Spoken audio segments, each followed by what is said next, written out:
అవధులు లేని దూషణ. లూకా శుభవార్త 22వ అధ్యాయము 65వ వచనం. వారింకను ఎన్నో విధముల ఆయనను దూషించిరి. అనైతిక మాటలతో, అంతులేని దూషణతో క్రీస్తు ప్రభువుని అగౌరవపరుస్తూ ఉన్నారు.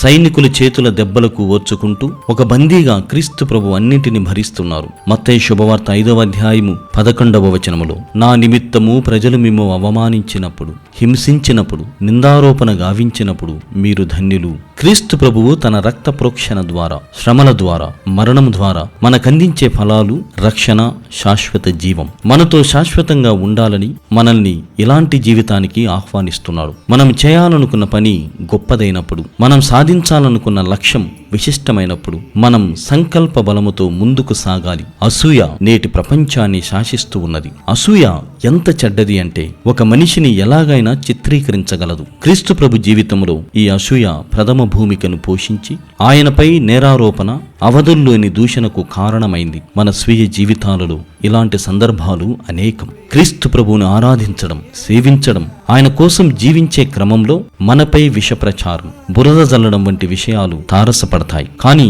ఎప్పటికీ ఇతరుల పరుషమైన, అవమానకరమైన, అపహాస్య హేళనకు తావివ్వకుండా ఆయన బోధన కోసం జీవించుదాం.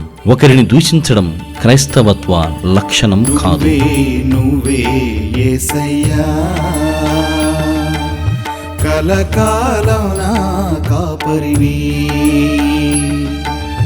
నువ్వే యేసయ్యా.